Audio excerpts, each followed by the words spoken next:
Anne no era como las demás chicas de su edad. A sus 22 años, en una metrópolis que vibraba con el pulso incesante del tráfico y la cacofonía de 1 millón de conversaciones, ella había cultivado un oasis de silencio. Su apartamento, compartido con su abuela, era un santuario en el último piso de un edificio antiguo, con vistas a un laberinto de tejados y antenas.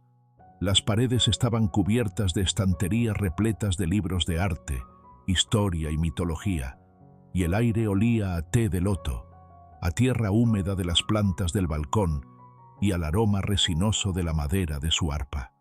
Esa arpa celta, un instrumento más alto que ella sentada, era el verdadero centro de su universo. Era una reliquia familiar, una pieza de madera oscura y pulida, tallada con intrincados nudos celtas que parecían contar historias sin palabras. Había pertenecido a su abuela, Alma, y antes a la abuela de su abuela, una línea ininterrumpida de mujeres que habían pasado el instrumento, y sin que Anne lo supiera, algo mucho más profundo.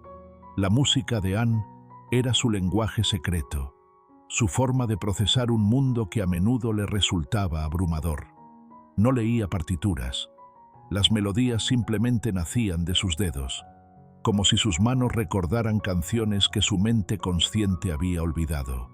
Eran paisajes sonoros. Un día, podía tejer una melodía melancólica que sonaba como la lluvia de otoño golpeando suavemente un cristal. Al día siguiente, podía crear una tonada tan frágil y luminosa como la primera luz del amanecer, rompiendo la niebla. Su música tenía un efecto tangible en su pequeño mundo. Las orquídeas que su abuela cuidaba con devoción en el balcón parecían erguirse. Sus colores se volvían más intensos y vibrantes después de una de sus sesiones. El viejo gato del vecino, un felino arisco y desconfiado llamado Sombra, a menudo se materializaba en su felpudo cuando ella tocaba, acurrucándose en un ovillo y emitiendo un ronroneo profundo, que vibraba en armonía con las notas más graves del arpa. Anne sonreía ante estos pequeños fenómenos, atribuyéndolos a la magia universal de la música, sin sospechar que la magia era, en realidad, suya.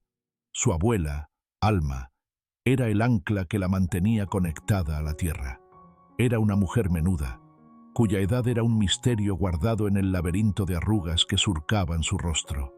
Su cabello, de una plata brillante, siempre estaba recogido en un moño impecable, y sus ojos oscuros contenían una sabiduría tranquila y profunda, como un pozo sin fondo. Se movía por el apartamento con una gracia silenciosa, una economía de movimiento que convertía cada tarea, desde regar las plantas hasta preparar el té, en una forma de meditación. Alma rara vez hablaba de su pasado en su lejana tierra natal, pero a veces, mientras el sol se ponía y teñía el cielo de la ciudad de tonos anaranjados, tarareaba melodías antiguas, canciones que carecían de la estructura occidental, pero que resonaban en el alma de Anne con una familiaridad extraña y poderosa. El contrapunto perfecto a la quietud de Anne era su mejor amiga, Elena. Se habían conocido en la universidad, en la facultad de diseño, y su amistad era un testimonio de que los opuestos se atraen. Elena era una explosión de energía, una risa contagiosa, una amante del sol, las multitudes y la conversación animada. Anne era la calma de un lago al atardecer, una observadora silenciosa, una amante de la luna y la soledad elegida.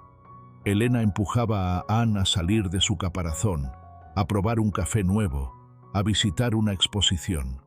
Anne, a su vez, le ofrecía a Elena un refugio de paz, un lugar donde podía simplemente ser, sin la necesidad de actuar o entretener. «Eres mi santuario personal», le decía Elena a menudo, dejándose caer en el sofá de Anne, después de un día frenético, y el centro del vibrante universo de Elena, y por extensión, del de Anne, era su hermano pequeño, Leo. Con 8 años, Leo era un cometa de pura energía. Tenía el cabello alborotado, las rodillas perpetuamente raspadas y unos ojos castaños tan grandes y curiosos que parecían contener la galaxia entera. Leo adoraba la música de Anne. Mientras Elena y Anne hablaban, él se sentaba en el suelo junto al arpa, con la cabeza ladeada y una expresión de concentración absoluta, como si no estuviera escuchando simples notas, sino descifrando un código secreto. «Él entiende tu música mejor que nadie», le dijo Elena una vez, observando a su hermano. Y tenía razón. El otoño llegó a la ciudad ese año con una melancolía particular. El aire se volvió más frío, el cielo adoptó un tono grisáceo, y las hojas de los árboles de la avenida se tiñeron de ocres y rojos antes de rendirse al viento. Y con ese cambio de estación, una sombra inexplicable comenzó a posarse sobre el pequeño Leo. No fue repentino, fue un desvanecimiento lento e insidioso. El torbellino de energía se fue calmando hasta convertirse en una quietud preocupante. El niño que antes no paraba de correr, ahora pasaba horas sentado en el sofá, mirando un punto fijo en la pared. Sus dibujos, que siempre habían sido explosiones de color con soles sonrientes y animales fantásticos, se volvieron monocromáticos, figuras grises y confusas en un papel que parecía demasiado grande. Su risa, antes la banda sonora de la casa, se convirtió en un eco cada vez más lejano. Sus padres, preocupados, lo llevaron al pediatra. El médico, tras una revisión, lo atribuyó a una posible anemia, a la astenia otoñal. Le recetó vitaminas y más descanso. Pero Leo no mejoraba. Al contrario, parecía hundirse más en su letargo. Anne y Elena intentaron de todo. Le llevaron sus juguetes favoritos, le compraron los dulces que más le gustaban, le pusieron sus películas de superhéroes, pero nada parecía penetrar el velo de apatía que lo envolvía. Una tarde, Anne fue a visitarlo. Lo encontró en su habitación, sentado en el suelo, con sus bloques de construcción esparcidos a su alrededor, pero sin tocarlos. «Hola, campeón», dijo Anne con una sonrisa forzada. «¿No quieres que construyamos el castillo más alto del mundo?» Leo levantó la vista. Sus ojos, antes tan brillantes, parecían opacos, como si la luz interior se estuviera extinguiendo. No respondió. Simplemente volvió a bajar la mirada. Anne sintió un escalofrío. Esto era más que tristeza. Era una ausencia. La situación se precipitó una mañana de noviembre. Elena llamó a Anne, con la voz rota por el pánico. «Anne, es Leo. No despierta». La ambulancia, el hospital, las salas de espera. Anne vivió las siguientes horas como en una pesadilla. Los médicos salían y entraban de la habitación de Leo con rostros perplejos. «No lo entendemos», le explicó un neurólogo de aspecto cansado a los padres de Leo, mientras Anne y Elena escuchaban desde un rincón. «No es un coma. Todos sus signos vitales son estables. Su cerebro no muestra daños. Es como si hubiera decidido dormir y no quisiera volver. Un estado catatónico inducido por una depresión severa», fue el diagnóstico oficial. Palabras clínicas y frías, que no lograban describir la realidad de ver a ese niño vibrante y lleno de vida yacer inmóvil en una cama de hospital, conectado a máquinas que pitaban con una monotonía desoladora. Parecía un príncipe de cuento de hadas, atrapado bajo un hechizo oscuro del que nadie conocía el antídoto. Los días se convirtieron en una rutina de angustia. Anne iba al hospital cada tarde. A veces, la familia estaba allí, sumida en un silencio tenso. Otras veces, se quedaba a solas con Leo, hablándole, cantándole suavemente, con la esperanza de que su voz pudiera penetrar en su sueño profundo. Una de esas tardes, la desesperación en la habitación era casi tangible. Elena, normalmente tan fuerte, se había derrumbado en un sillón, llorando en silencio. Sus padres habían salido a tomar un café, con los hombros caídos por el peso de una esperanza que se agotaba. Anne, sentada junto a la cama, Sintió una oleada de amor y dolor tan intensa que le quemaba por dentro. No podía soportar ver a Leo así. No podía soportar ver a su amiga y a su familia tan destrozados. Sintiendo que las palabras eran inútiles, hizo lo único que su alma sabía hacer para expresarse. Había traído consigo su pequeña arpa de viaje, un instrumento más manejable que el gran arpa celta de casa. La sacó de su funda con un cuidado casi litúrgico. Sus dedos, fríos y temblorosos, rozaron las cuerdas. No había un plan.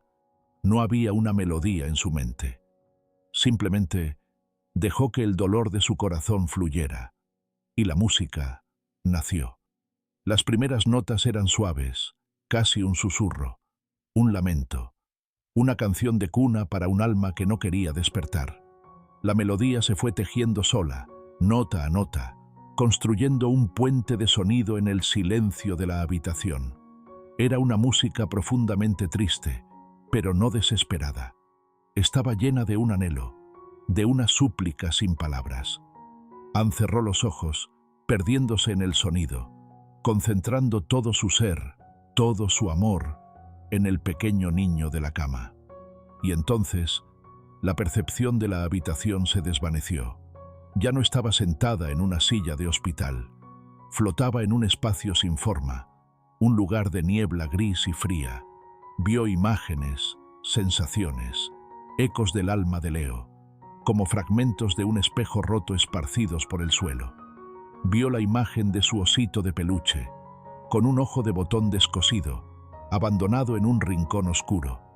Vio la sensación de un miedo repentino, como una ráfaga de viento helado. Escuchó el eco de su propia risa, pero distorsionada, lejana, como si viniera del fondo de un pozo. Y en la periferia de esa niebla, vio la sombra. Era una forma imprecisa, un coágulo de oscuridad que parecía absorber la poca luz que quedaba.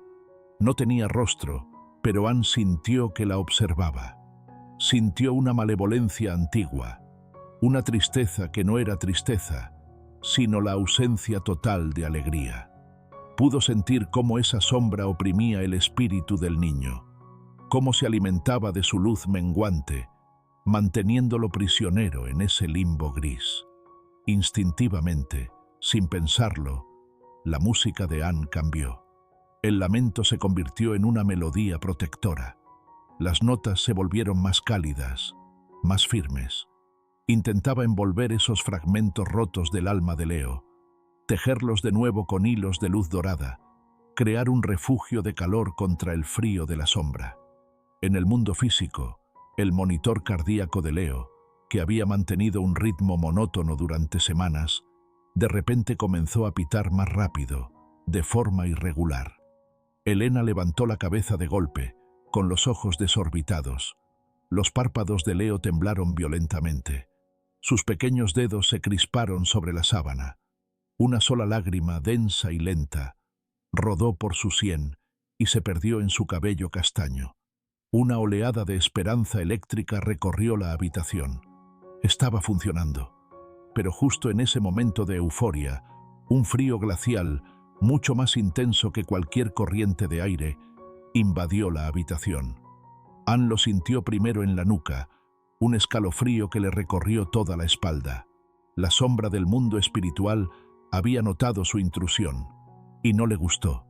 Anne sintió su presencia en el umbral de la puerta, una hostilidad pura y concentrada dirigida directamente hacia ella, hacia su música.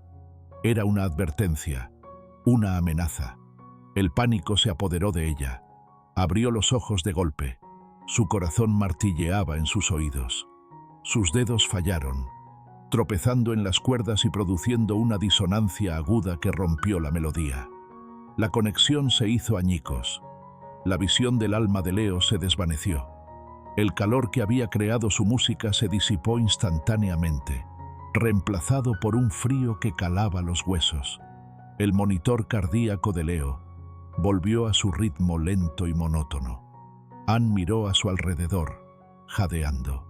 La esperanza en el rostro de Elena se había transformado en confusión y luego en una renovada desesperación.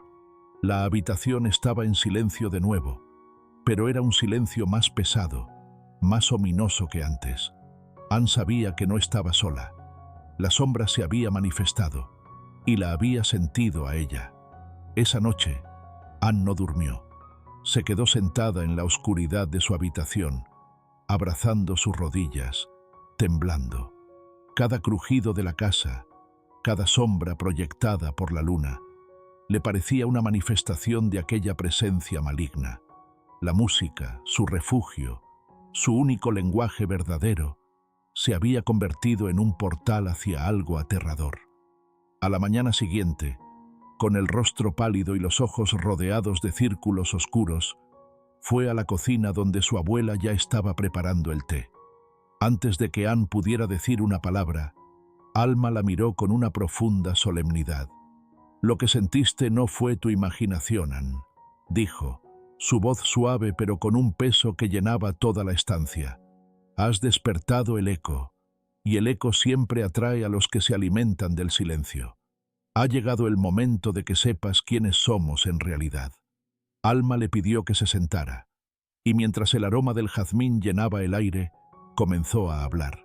Le habló de leyendas que Anne había escuchado como cuentos para dormir, pero esta vez las contó como si fueran historia familiar. Le habló con detalle de los filí de la antigua Irlanda, poetas y videntes cuya música, decían, podía calmar a las bestias, hacer crecer las cosechas y hablar con los espíritus de los héroes. Le habló de los guardianes del fuego de la nación Choctaw, chamanes cuya responsabilidad era mantener viva el alma de la tribu a través de cantos sagrados que conectaban el mundo físico con el espiritual. Le habló de los griots de África Occidental, historiadores y músicos que no solo recordaban la historia, sino que con sus cora y sus balafones podían tocar el alma misma de sus ancestros y traer sabiduría al presente. No son solo historias, Anne. Es la sangre que corre por nuestras venas. Es un don que se ha transmitido de madres a hijas durante incontables generaciones. Un don para sentir y tejer los hilos del espíritu a través de la música. Es lo que mi abuela llamaba la melodía que cruza reinos. Anne la miraba, un torbellino de incredulidad, miedo y una extraña sensación de reconocimiento en su interior. ¿Qué quieres decir? ¿Qué es lo que hice? Nuestra música, continuó la abuela, sus ojos fijos en los de su nieta, intensos y serios. No solo crea sonidos, crea puentes. Cuando tocas con emoción y amor puros, abres una puerta entre este mundo y el reino del espíritu. Puedes tocar y consolar un alma herida, como hiciste con el pequeño Leo. Es un don de Dios, una chispa de su propio poder creativo, dado para sanar y restaurar. Hizo una pausa, y su expresión se ensombreció. Pero todo don poderoso arroja una sombra igualmente grande. Al rasgar ese velo entre los mundos, Anne, nuestra música también se convierte en un faro en la oscuridad. Un faro que no solo atrae a las almas perdidas que buscan sanación, sino también a las entidades que habitan en esa oscuridad, las que se alimentan del miedo, la tristeza y la desesperanza. Lo que sentiste en el hospital fue una de esas sombras, atraída por la luz de tu melodía y la vulnerabilidad del alma del niño. El miedo, antes una sensación, ahora se convirtió en una certeza helada en el estómago de Anne. Todo tenía sentido de una manera horrible. No era una heroína, era un peligro. «No tocaré nunca más», susurró, su voz apenas audible, quebrada por la convicción del pánico. «Nunca más». Alma no intentó disuadirla. Se acercó y la abrazó con fuerza. «Lo sé, mi niña. El miedo es la primera reacción. Es la reacción sabia. Pero el pequeño Leo te necesita. Y tu don, aunque peligroso, es un regalo. Un regalo que Dios nunca da sin proporcionar también un escudo. Y ese escudo, mi querida Anne, es la fe. Una fe más fuerte que cualquier melodía». Pero Anne, en ese momento, no podía escuchar nada más que el latido aterrorizado de su propio corazón. Corrió a su habitación y cerró la puerta, dejando a su abuela sola en la cocina, con el vapor del té subiendo como un suspiro silencioso y triste en el aire de la mañana. Se acurrucó en su cama, abrazándose a sí misma, temblando. Por primera vez en su vida, el silencio de su arpa le pareció una amenaza, y la música, su mayor alegría, se había convertido en su más grande y oscuro temor. El silencio se apoderó del apartamento de Anne y su abuela, pero no era el silencio pacífico y creativo al que Anne estaba acostumbrada. Era un silencio pesado, denso, cargado de miedo y de palabras no dichas. El arpa celta, que una vez fue el alma sonora de su hogar, ahora yacía en su rincón como un fantasma, cubierta por una tela de lino blanco que Anne había colocado sobre ella con manos temblorosas. Se sentía como un sudario. Cada vez que su mirada se desviaba hacia esa forma cubierta, un escalofrío le recorría la espalda. Había creado una jaula para su música, y al hacerlo, se había encerrado a sí misma. Los días se volvieron una bruma de obligaciones autoimpuestas. Anne se sumergió en sus estudios de diseño gráfico con una dedicación febril, pasando horas frente a la pantalla de su ordenador, jugando con paletas de colores y tipografías, construyendo mundos visuales ordenados y predecibles para escapar del caos que sentía en su interior. Comía sin apetito, dormía en fragmentos interrumpidos por pesadillas de sombras y neblina gris. Evitaba a Elena, respondiendo a sus mensajes con excusas vagas.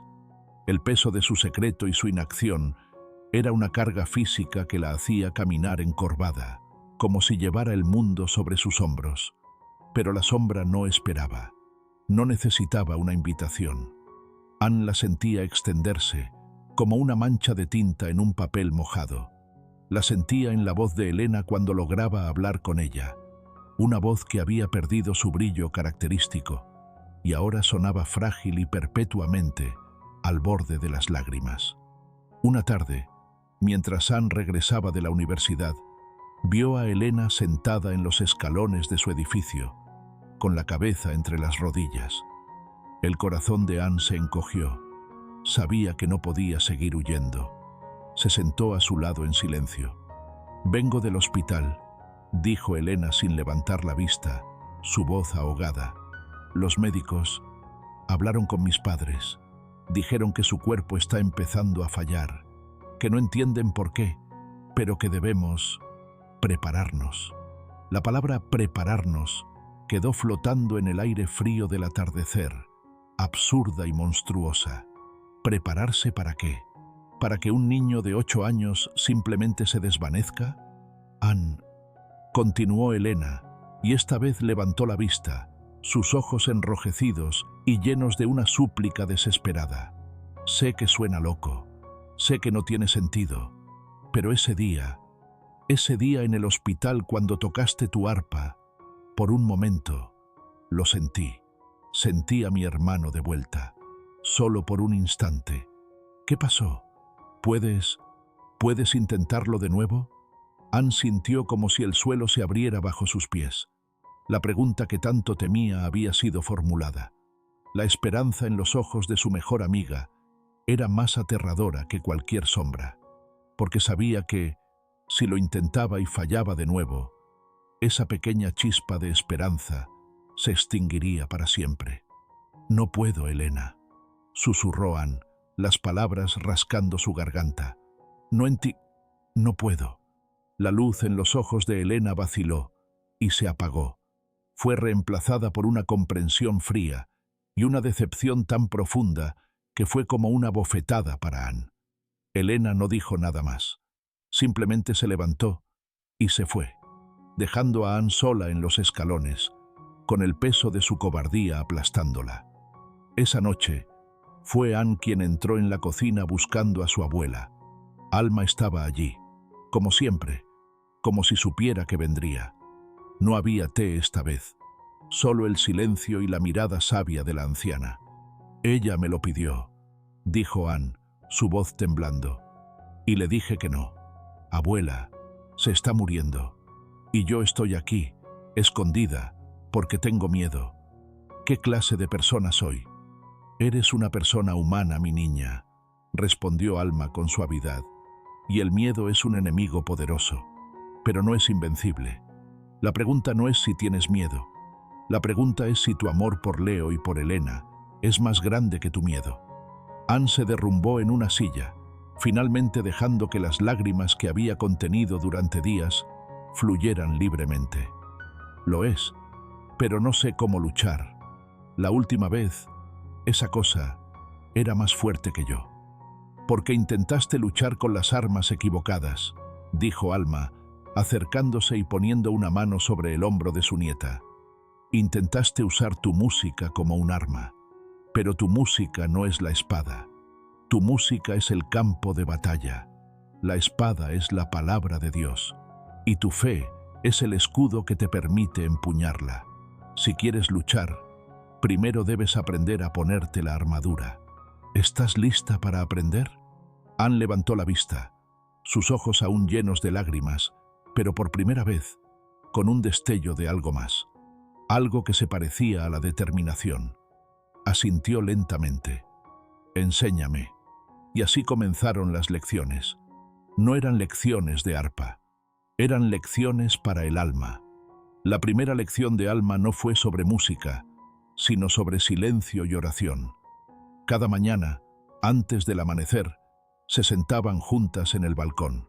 Antes de poder proyectar la luz hacia afuera, decía Alma, debes encontrarla dentro de ti. Debes conectarte con la fuente. Le enseñó a Anne a consagrar su día, a orar no con una lista de peticiones, sino con un corazón abierto. Le enseñó a leer los salmos, no como poesía, sino como un arsenal espiritual. Juntas, leyeron el Salmo 91, y Alma le explicó cada verso, como si fuera parte de un manual de entrenamiento para guerreros espirituales. El que habita al abrigo del Altísimo morará bajo la sombra del Omnipotente, leía Alma. ¿Ves, Anne? No dice, el que visita de vez en cuando. Dice, el que habita. Debes hacer de su presencia tu hogar, no tu refugio de emergencia. La segunda lección fue sobre la historia. Una noche, mientras la ciudad dormía, Alma abrió un viejo baúl de madera y sacó un diario encuadernado en cuero, sus páginas amarillentas y frágiles. «Esta es la historia de tu tatarabuela, Aisling», dijo, su voz adquiriendo un tono reverente, como si contara una historia sagrada. Le contó a Anne la historia de Aisling, una joven filí en la Irlanda rural del siglo XIX. Un pueblo entero había caído en una melancolía profunda después de una hambruna devastadora. La gente perdía las ganas de vivir. Los niños dejaban de reír. Aisling sentía la misma presencia opresiva que Anne había descrito, un espíritu de desesperanza que se alimentaba del dolor de la comunidad. Aisling también intentó luchar al principio, narró Alma. Tocaba melodías poderosas y desafiantes, intentando expulsar a la sombra con la fuerza de su música. Pero cuanto más luchaba, más fuerte se volvía la opresión, porque la sombra se alimentaba de la lucha, de la energía de la batalla. ¿Y qué hizo?, preguntó Anne, fascinada. Se rindió, pero no a la oscuridad. Se rindió a Dios. Una noche, en lugar de luchar, convocó a la gente del pueblo a la vieja iglesia de piedra. No les prometió una victoria, solo les pidió que tuvieran fe con ella. Y entonces comenzó a tocar. No tocó una canción de guerra, sino un simple himno de alabanza, una canción sobre la fidelidad de Dios, incluso en medio de la hambruna. Su música no atacó a la sombra, creó un espacio sagrado, un círculo de luz lleno de fe y adoración. La sombra, que se alimenta de miedo y desesperanza, no pudo respirar en una atmósfera tan pura. No fue expulsada, simplemente se desvaneció, incapaz de existir en un lugar tan lleno de la presencia de Dios. Anne escuchaba, y por primera vez comenzaba a entender. El objetivo no era ser fuerte, el objetivo era ser un canal para la fuerza de otro. La tercera lección fue sobre la práctica. Era hora de volver a tocar el arpa. La primera vez que Anne destapó el instrumento, sus manos temblaban. Se sentó y, bajo la mirada atenta de su abuela, intentó tocar. Pero el sonido que salió fue débil, inseguro, teñido de miedo. «Estás tocando desde tu mente», dijo Alma con calma. «Estás pensando en la sombra. Estás pensando en el fracaso. La música del alma no nace en la mente, Anne. Nace en el espíritu. Olvídate de todo. Cierra los ojos, ora y simplemente alaba». Fue un proceso arduo. Anne pasó días practicando. Al principio, era una lucha constante contra las voces del miedo en su cabeza. Pero poco a poco, aprendió a silenciarlas. Aprendió a comenzar cada sesión con una oración de consagración. Aprendió a elegir una verdad de la escritura y a meditar en ella mientras tocaba, dejando que esa verdad se convirtiera en el tema central de su melodía. Su música comenzó a cambiar. El miedo fue reemplazado por una paz solemne. La vacilación, por una confianza tranquila. Las notas ya no eran solo hermosas, estaban impregnadas de una autoridad espiritual que Anne nunca antes había sentido. Una tarde, mientras practicaba, el gato del vecino, Sombra, que no se había acercado a su puerta en semanas, apareció y se acurrucó en su lugar habitual, ronroneando profundamente. Anne sonrió. Era una pequeña señal, pero era suficiente. Decidió que necesitaba una prueba, un enfrentamiento a menor escala antes de volver a enfrentar a la sombra por el alma de Leo. Pensó en la familia de Elena. La desesperanza era una plaga que los estaba consumiendo. Quizás, si no podía sanar a Leo todavía, al menos podría traer un momento de paz a sus padres. Llamó a Elena. «¿Puedo ir a tu casa esta noche? No para ver a Leo, para estar con ustedes. Y me gustaría tocar un poco». Hubo un silencio al otro lado de la línea, y luego la voz esperanzada de Elena. «¿De verdad, Anne?» Esa noche, Anne entró en la casa de su amiga. La atmósfera era tan pesada como había imaginado. Los padres de Elena se movían como fantasmas, sus rostros marcados por el dolor. Anne no dijo mucho. Simplemente instaló su arpa en la sala de estar. «Esto no es para sanar», dijo suavemente, dirigiéndose a los padres de Elena. «Es solo para traer un poco de paz». Una oración musical. Comenzó a tocar. La melodía era suave, una pieza que había estado componiendo basada en el Salmo 46. «Dios es nuestro amparo y fortaleza». Tocaba con los ojos cerrados, concentrada no en producir un efecto, sino en adorar a Dios a través de las notas. Y entonces lo sintió. Un cambio sutil en la temperatura de la habitación. Un frío que se deslizaba bajo la puerta. La sombra, atraída por la música, había venido a investigar. Anne sintió un nudo de pánico en el estómago, pero esta vez no se detuvo. Apretó los dientes y se aferró a la verdad del salmo que estaba tocando. Dios es nuestro amparo. Dios es nuestra fortaleza. La sombra no se manifestó completamente, pero su presencia era una presión palpable en la habitación. Las luces parpadearon una vez. El padre de Elena, que había estado con la cabeza entre las manos, levantó la vista, frunciendo el ceño, como si sintiera una corriente de aire frío. La sombra susurró en la mente de Anne. «Sigues siendo débil. No puedes protegernos ni a ti misma». Pero Anne, esta vez, tenía su escudo. En su mente, respondió no con sus propias palabras, sino con las de la Escritura. «El Señor de los ejércitos está con nosotros. Nuestro refugio es el Dios de Jacob». Continuó tocando. Su música se volvió más fuerte, más segura. No estaba atacando, estaba defendiendo su territorio, creando un perímetro de paz y fe. La presión en la habitación no desapareció de inmediato, pero dejó de aumentar. Era un punto muerto. La sombra, incapaz de penetrar el círculo de fe que la música de Anne estaba tejiendo, Permaneció en la periferia, observando, esperando una grieta en su concentración. Anne tocó durante casi una hora. Cuando la última nota se desvaneció, abrió los ojos, exhausta pero sintiéndose extrañamente fortalecida. El frío se había disipado. Miró a los padres de Elena. Por primera vez en semanas, no estaban llorando. Estaban sentados juntos en el sofá, tomados de la mano, y en sus rostros había una calma que no habían tenido desde que Leo enfermó. No era alegría, aún no, pero era una tregua en la guerra contra la desesperanza. Anne había pasado la prueba. No había vencido a la sombra, pero la había contenido. Había demostrado que el escudo de la fe funcionaba. Sabía que la batalla final por el alma de Leo sería infinitamente más difícil, que la sombra ahora la reconocía como una verdadera amenaza. Pero ya no era la misma chica asustada que había huido del hospital. Mientras recogía su arpa, su teléfono sonó. Era Elena, desde el hospital. Su voz era urgente, llena de pánico. «Anne, tienes que venir. Es Leo. Los médicos dicen que es cuestión de horas». El corazón de Anne se detuvo. El momento había llegado. La tregua había terminado. La batalla final estaba a punto de comenzar.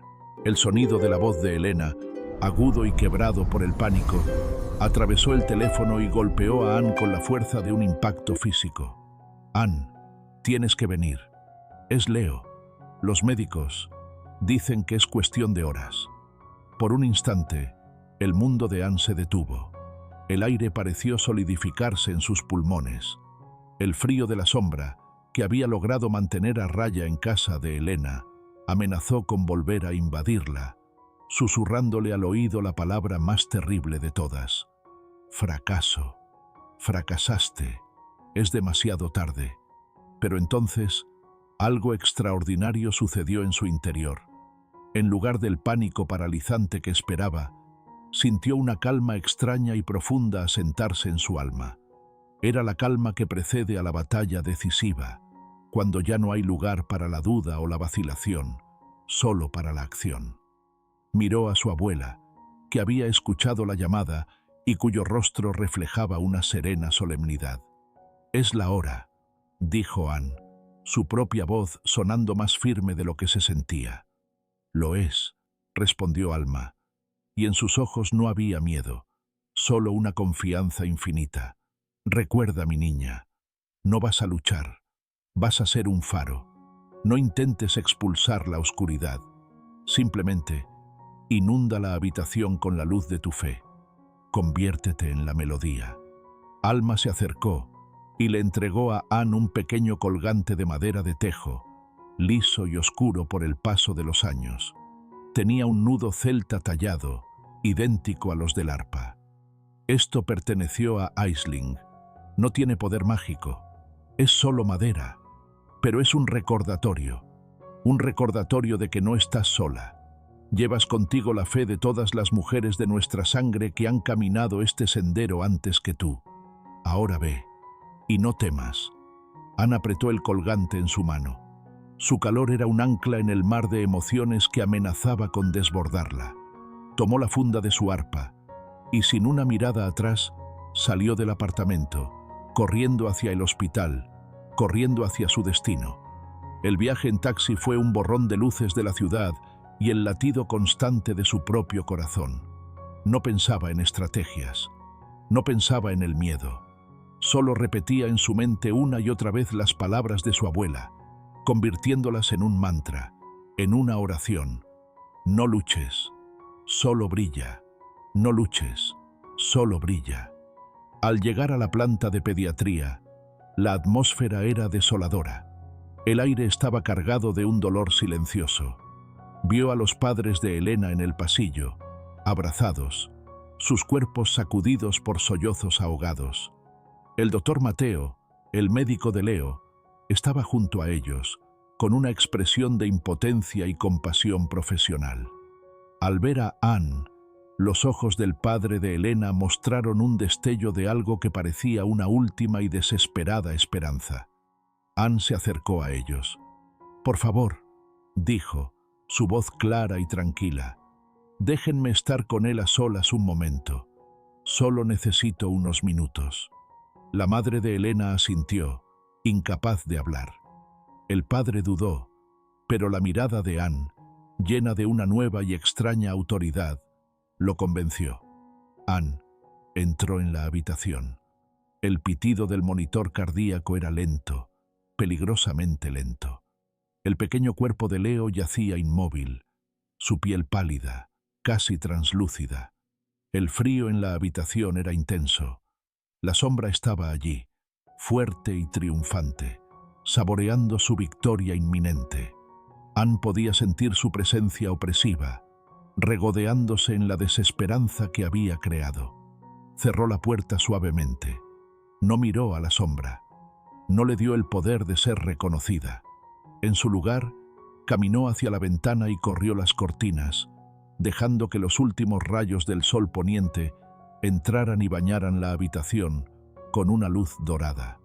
Colocó su arpa en el centro de la habitación, no junto a la cama como un instrumento de sanación, sino en el centro, como un altar de adoración.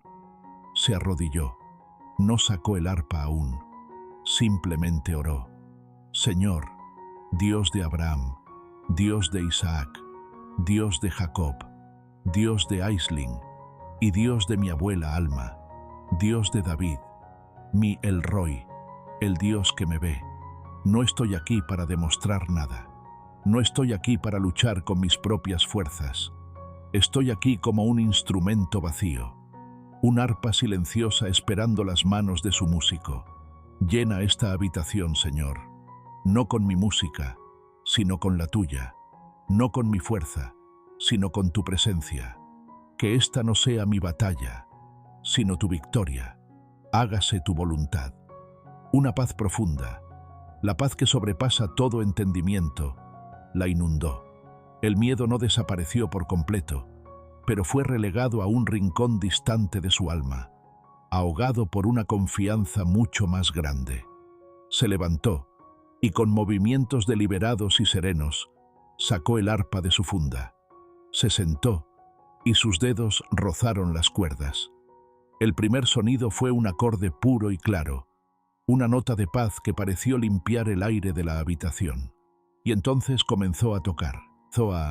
La primera melodía fue la del Salmo 46, la melodía del refugio.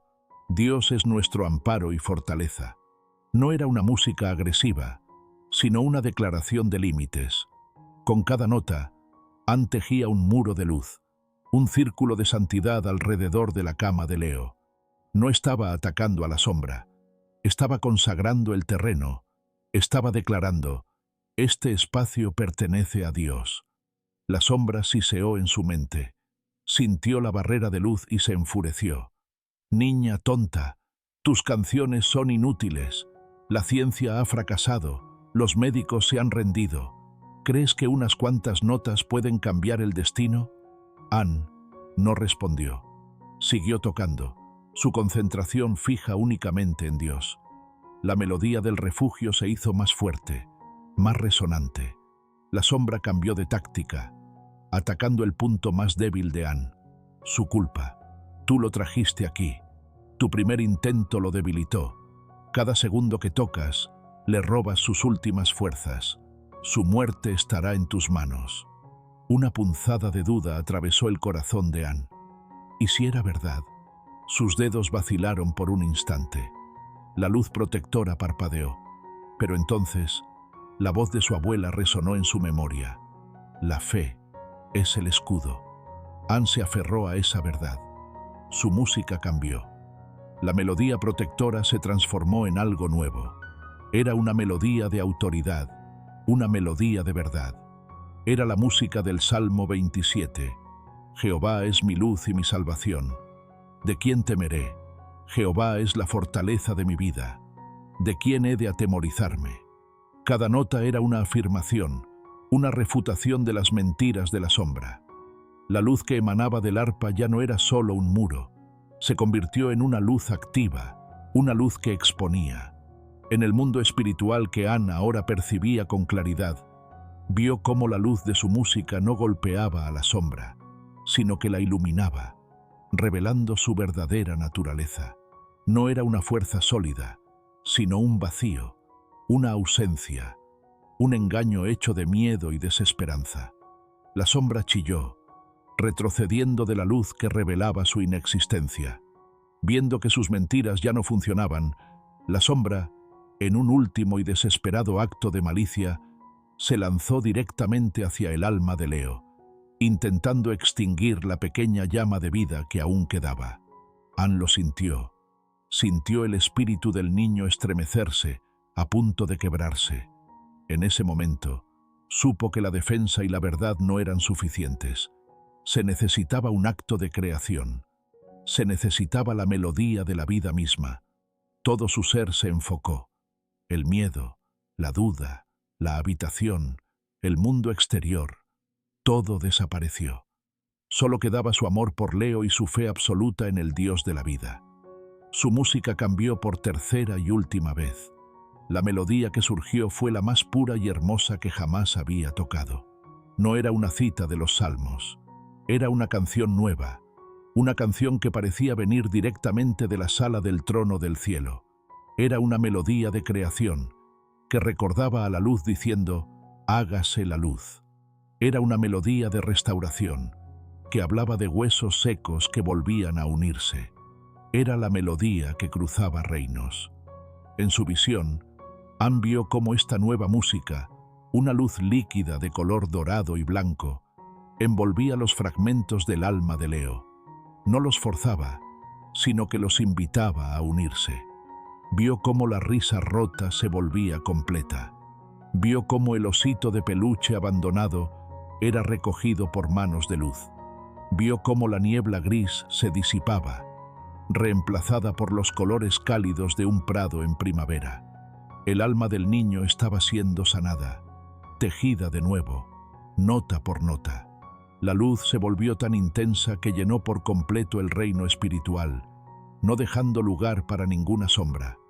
Y en la habitación del hospital, una calidez palpable, una paz densa y dulce, envolvió a todos los presentes. Anne terminó su melodía con un último acorde, una nota final de paz, de resolución, de consumado es.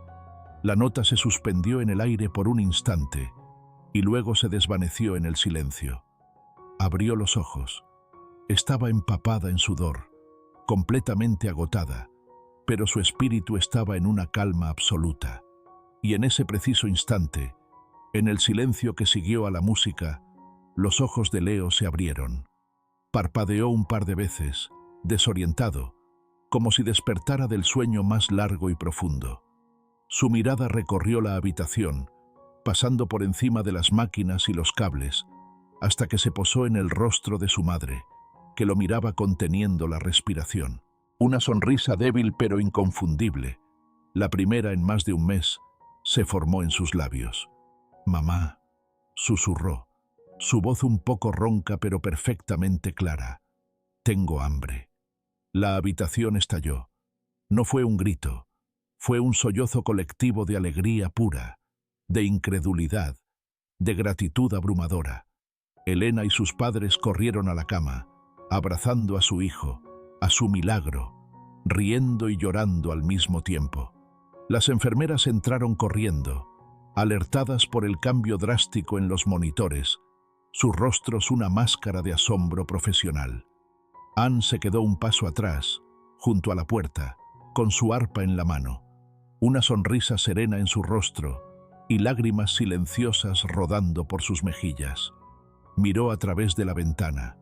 El sol se había puesto y las primeras estrellas comenzaban a brillar en un cielo de un profundo color índigo. Eran hermosas. Esa noche, cuando regresó a casa, encontró a su abuela esperando, con 2 tazas de té de loto humeante sobre la mesa. No hicieron falta muchas palabras. Alma simplemente la abrazó, un abrazo que contenía generaciones de sabiduría, amor y comprensión. «Lo has entendido, mi niña», dijo, con la voz llena de orgullo y alivio. «Has entendido el verdadero poder del don». Anne asintió, una paz profunda y duradera asentada en su alma. Miró el arpa, ahora apoyada en su rincón, y por primera vez desde aquel día fatídico, no sintió miedo, sintió gratitud. Ya no era una maldición, era un llamado. Había descubierto que ella no era la sanadora, era simplemente el instrumento. La música era el arpa, pero la fe en Dios era la mano del arpista que, a través de ella, podía producir una melodía capaz de cruzar reinos y traer la luz a los lugares más oscuros. Desde aquel día, Anne aceptó su vocación. Se convirtió en una Philly de los tiempos modernos, una guardiana del fuego, una griot del alma. Comprendió que su vida, al igual que su música, no se trataba de ella, sino de ser un canal para una gracia y un amor mucho más grandes. Y en esa rendición encontró no una carga, sino la libertad más gloriosa y la melodía más verdadera de todas. Su propia vida se había convertido en un himno.